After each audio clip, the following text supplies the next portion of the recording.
Live from the Scripps Studios, this is 10 News. After years of denials and claims that he was the target of a political witch hunt, Congressman Duncan Hunter says he will plead guilty to one count of misusing campaign funds and is prepared to go to jail. Whatever my time in custody is, I will take that hit. The reversal comes more than a year after Duncan Hunter and his wife were charged. Good evening, I'm Lindsay Pena. And I'm Derek Stahl in for Steve Atkinson. We have team coverage tonight on the legal and political fallout the congressman now faces. We begin with the announcement Hunter made on local television this morning. A bombshell admission from Congressman Duncan Hunter. Tomorrow on Tuesday, I'm going to change my plea to guilty. I think it's important not to have a public trial for 3 reasons, and those 3 reasons are my kids. Hunter was facing multiple criminal counts in connection with the misuse of more than $250,000 in campaign funds. Prosecutors say the money went towards personal use, things like clothing, jewelry, and lavish family vacations. In an interview with another TV station, Hunter appeared visibly shaken at times, describing the toll this has taken on his wife and children. It'd be really tough for them. It's hard enough being the kids of a public figure. And I think it's time for them to live life outside the spotlight. As for Hunter's wife, Margaret, who served as his former campaign treasurer, she has already admitted her role in the scandal. Hunter's remaining hope. Whatever my time in custody is, I will take that hit. My only hope is that the judge does not sentence my wife to jail. I think my kids need a mom in the home. Now, the congressman could face more than a year behind bars. Our Team 10 investigator Adam Rakusin is joining us. And Adam, you spoke to Hunter's attorney. His plea agreement is similar to the one that his wife Margaret agreed to. Yeah, it's conspiracy having to do with the misuse of campaign funds. The indictment back in 2018 was 60 counts. Now it's down to just 1. According to Hunter's attorney, there is an agreement with the United States Attorney's Office for that count. The sentencing guidelines have the potential for 8 to 14 months behind bars, although he could face less time. We won't know the full details of the plea agreement until Hunter's in court tomorrow. This morning in a TV interview, Duncan Hunter did say he is responsible for his campaign and what happens to his campaign money. The plea that I accepted was misuse of my own campaign funds, of which I pled guilty to only 1 count. I think it's important that people know that I did make mistakes. There's nothing in the Constitution that specifically addresses a member of Congress, be he or she a senator or a member of Congress, a House member, when they plead guilty or they're found guilty, etc. And there's nothing in the Constitution that says Hunter has to step down. Impeachment generally applies to the executive and judicial branches. If he does plead guilty to a felony, that means he can't own a gun, but it wouldn't prevent him from running for office sometime in the future. Adam Rakusin, Team 10.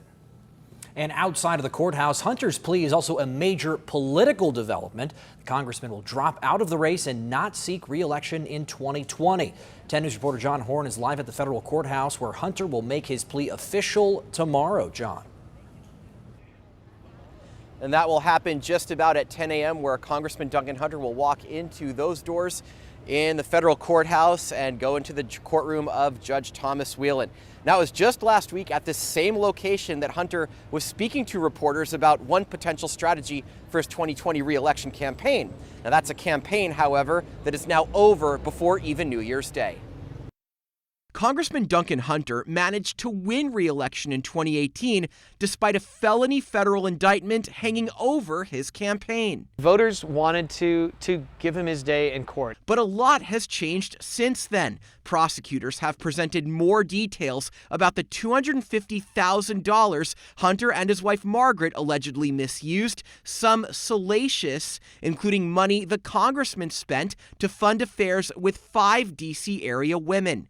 In the meantime, 2 big-name Republicans, former City Councilman Carl DeMaio and former Congressman Darrell Issa, entered the race. I think the Republican establishment has clearly wanted Duncan Hunter to resign gracefully, and when that didn't happen, no one stood in the way of having these big-name Republicans. UC San Diego political analyst Thad Kauser says Hunter's decision not to run for re-election makes him a good soldier for the party. Hunter's the lone Republican congressman to win in 2018 in San Diego County and says his goal is to keep the district in GOP hands. I think it's important to keep the seat a Republican seat. President Trump right now needs support more than ever. Hunter defeated Democrat Amar Campanajjar in 2018 in the 50th District, which stretches from East San Diego County into southern Riverside County. On Monday, Campanajjar, running again in 2020, said the district needs to move on from Hunter. Our goal here is to restore integrity and restore the public trust in a district that's really lost its public trust in its congressman. Campanajjar said it wasn't his place to call on Hunter to resign.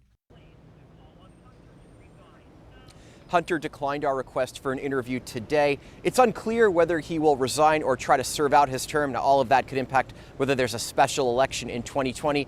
It takes a 2/3 vote in the House to expel a member. Live in downtown, John Horn, 10 News. John, thanks. And 10 News also spoke to the Republican challengers in this congressional race. Former City Councilman Carl DeMaio said in part, quote, "While this must have been a tough decision for him, Congressman Hunter's decision to plead guilty is the right one for his family and his constituents and shows that no one should be above the law, especially members of Congress."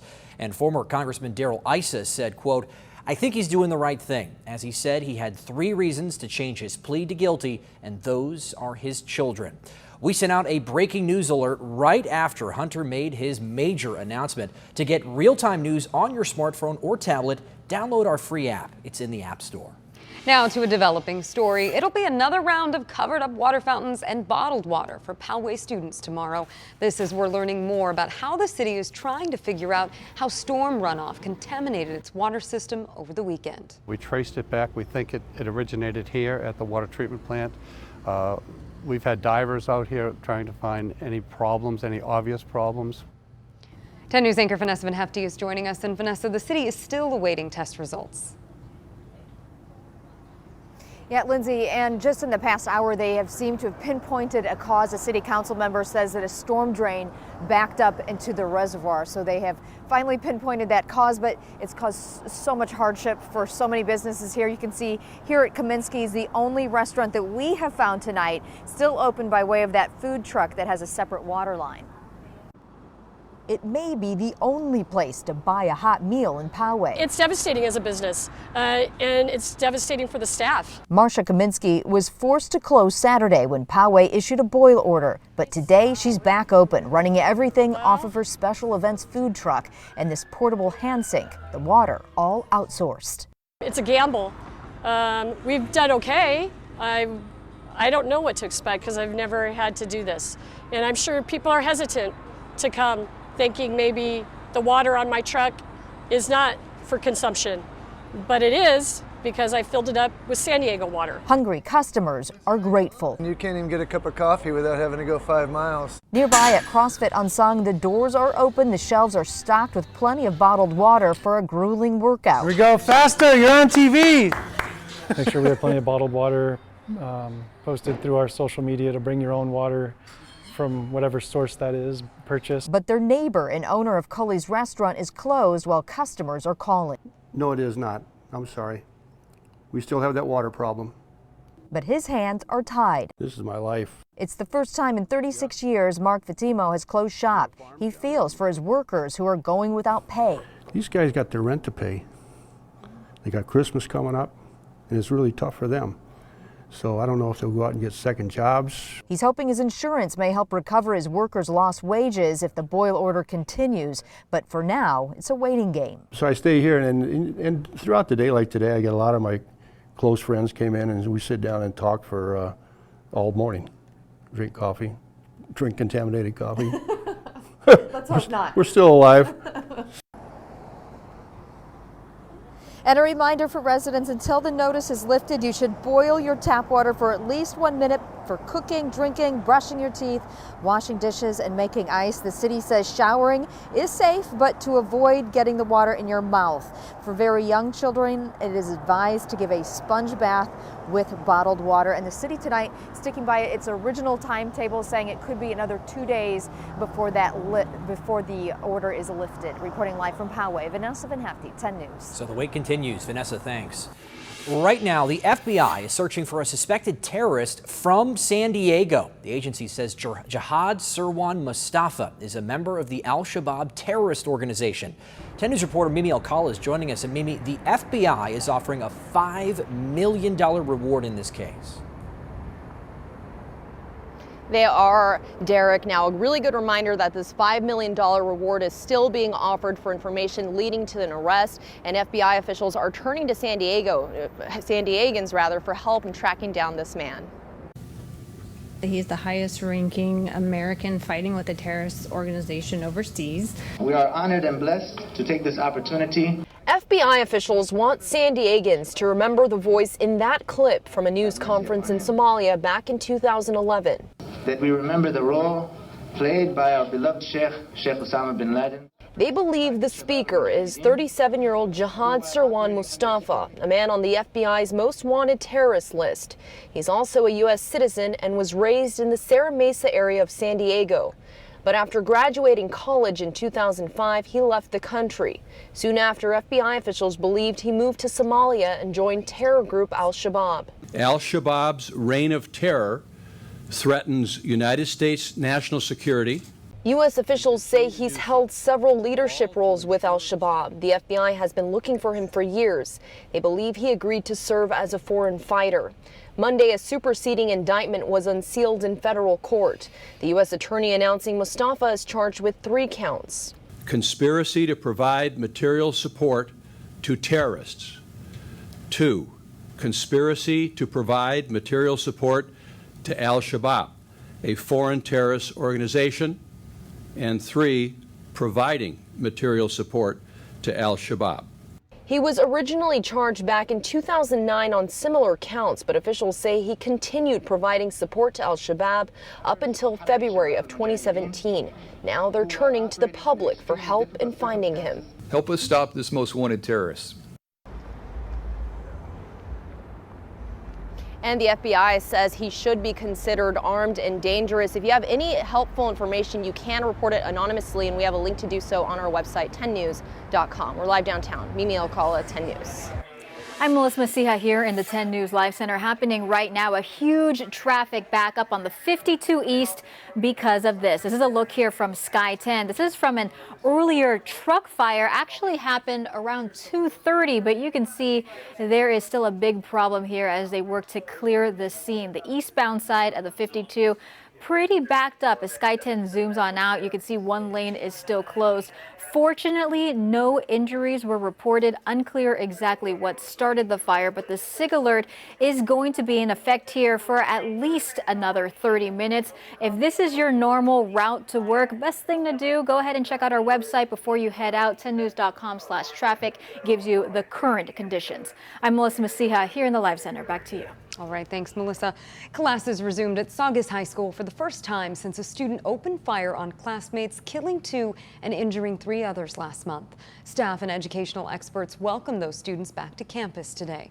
The district limited entry points into the building and had extra mental health counselors and therapy dogs available. For this first week back, only students, staff, and parents will be allowed in the school building. And training quickly kicked in for a school resource officer when a student in Wisconsin brought a gun to campus. The officer shot an armed 17-year-old student today at Waukesha High School, South Waukesha High School. It all started with a tip from a classmate who reported that the student had a handgun. The officer rushed to the classroom and tried to talk with the suspect. That's when police say that suspect pulled out the gun and pointed it at the officer. The officer shot the 17-year-old suspect, who is now in stable condition.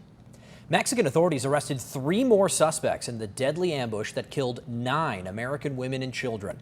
The victims were members of the LeBaron family. They were part of an offshoot of the Mormon Church and lived in Mexico. They had dual U.S.-Mexican citizenship. Back on November 4th, the family was traveling in 3 cars near the border when gunmen suddenly opened fire on them. Today, surviving family members met with Mexico's president to demand more action against cartels.